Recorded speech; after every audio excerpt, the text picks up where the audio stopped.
We opened the season probably as well as we have ever, but it was on a very slow course, so we don't know a lot about where we're at that point. We move on to the University of Florida, where relative to a year ago, we were able to compare our times and see where we were at. Our women's team way ahead, our men's team about where they were a year ago. And if you remember last year, our men's team was sort of starting slow out of the gate and then came on towards the end to finish third in the conference. So we were a little disappointed that we weren't further ahead at this time this year relative to last year. So there was that at UF. The women's team was ahead, so that was nice to see. We added some people, so we thought we would be ahead, so it was good to see validation. The next week, we go to the University of Tampa, or I guess 2 weeks later we were at Tampa. It was a South Region preview meet, so we weren't going to see any of our regional teams, but we were going to see most of the South Region, which is just as strong, if not stronger, on the women's side. On the men's side, it's probably slightly weaker. University of Tampa at the time was ranked 15th in the country. The women's team beat them by 3 points on their course, which was a great win for us. We raced pretty well. You don't learn a lot about where you're at time-wise because the course was pretty muddy. They have been getting maybe a week and a half straight of rain that time, and the course was a little sloppy. So the times were a little off, but we raced well against people that we know are solid runners. You know, from a year ago at Nationals, we were able to look up each person on their team and see kind of what they ran last year at Nationals, and we just went and beat them on their own course. So it gave us a lot of confidence on the women's side just to speak to not necessarily where we were at, but where we were capable of going. You know, at that point in the year, you don't know where you're going to end up, but it gives you a sign of where you might be come a month and a half later. So that was a great weekend for the women's team. It still wasn't the best we could have done. We had great performances from our number 1, number 2, and number 3 runners. Our number 4 runner on the day was traditionally our number 5, so she had a good one and stepped up. But our number 4 runner, or ordinarily our number 4 runner, slid back to the number 5 spot and didn't have a great day. So it's encouraging on one hand, knowing that on a day that wasn't our best, we still outperformed anything we'd ever done in years past by beating Tampa. But we do need to figure out how to be more consistent and bring everybody's A game on the dates that matter. So we've got the big ones coming up. So that was 2 weeks ago. On the men's side there, it was sort of more of the same. We're coming along. We started about where we did a year ago, and we're following that same trend that we did a year ago. We're getting faster. We just need to hope that it continues, that we reach our best at the meets that matter the most. Which sort of leads us to where we are now. We're coming up on Florida State this weekend. Last year it was a pretty big meet. We had a lot of Division I schools there. This year it seems to be down a little bit in terms of the field size that we're going to be running up against. Not a lot of Division I schools, maybe a handful, 1 or 2. Primarily Division II, Division III, or NAI schools are going to be there. But it looks to be maybe 15 or less schools, where last year it was a little bit bigger than that. So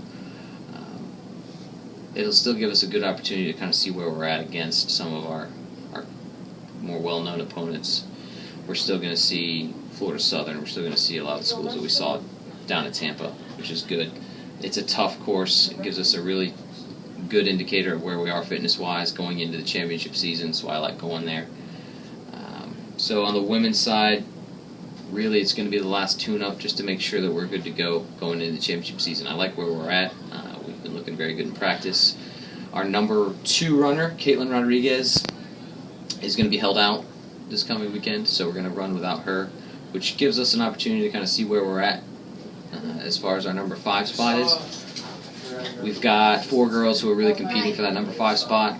And we'd like to see somebody step up and really claim it, so we're going to be depending on our 4, 5, 6, 7 runners to kind of slide up and fill the gap there without Caitlin. Having said that, the team score isn't the end-all, be-all at a meet like this. It's the middle of the season. It's not going to be something that we hang our hat on at the end of the year, but it is a good tune-up to see where we're at getting into the championship season. And on the men's side, same deal, really, except this is we're on the women's side. We kind of like where we're at, and we want to just fine-tune. On the men's side, this is our last opportunity to take a meaningful step forward towards where we were a year ago, or even beyond that. Corey Mundy's been running fantastic all year long. He's been the one consistent, really force on the team, and then we've been kind of up and down behind him. So what we're looking for is really another strong performance from Eric Hartley. He had a good one at the opener, or at Florida, University of Florida. but was a little bit down 2 weeks ago, wasn't feeling great. So we'd like to see a bounce back performance from him. We'd like to see our 2 freshmen who are up in the top 5 really have a breakthrough meet. They've been struggling with the distance and kind of putting it all together, so it's been looking better in practice, and we'd like to see them kind of put it together on race day this weekend. And that kind of leads us into the championship season. We really expect more of the same from a year ago. Last year it was Augusta State, now Georgia Regents on the men's side, along with Columbus. Columbus is the returning champion. They didn't lose anybody, and they look just as strong.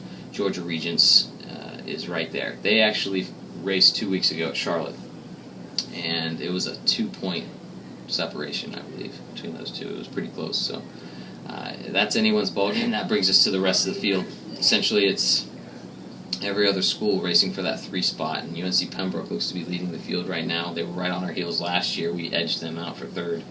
That's the race that we're going to be running at conference, is running that race for 3rd. And if we have a great day and maybe something doesn't go exceptionally well at the front for Columbus or Georgia Regents, then we can kind of slip in there. But realistically, what we're looking to do is repeat as 3rd.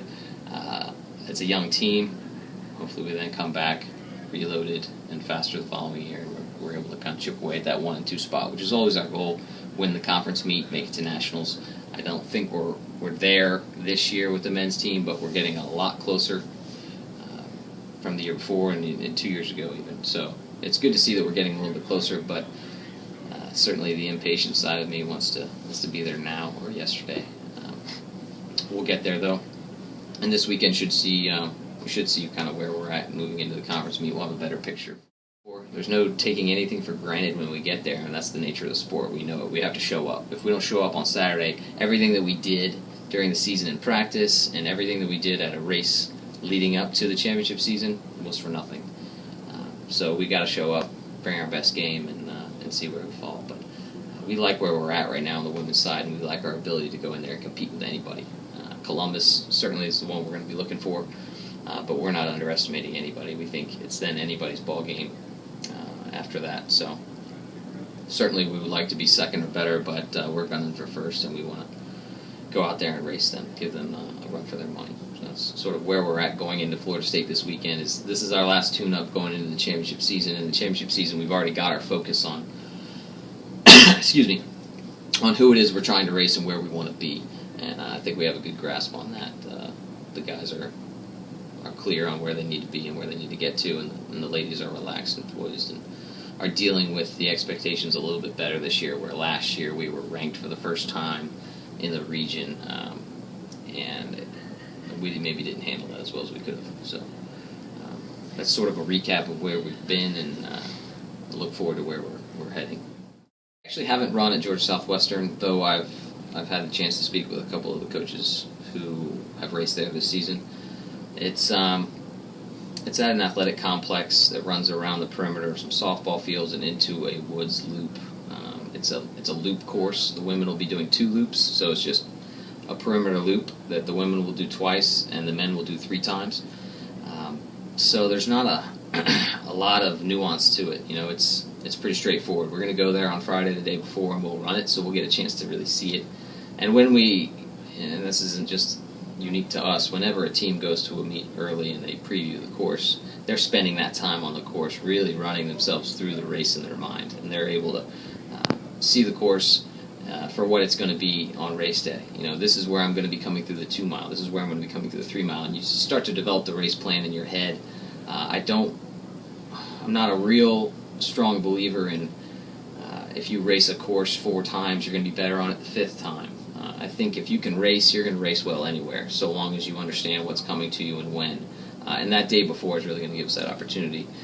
Having said that, I think there are some courses that might lend to more of a home field advantage than others, but a loop course, to me, is one of the more favorable courses for someone to go visit and have success at. So I'm really optimistic about how we're going to look there on that course. Even though we've never run on it before, it's pretty straightforward.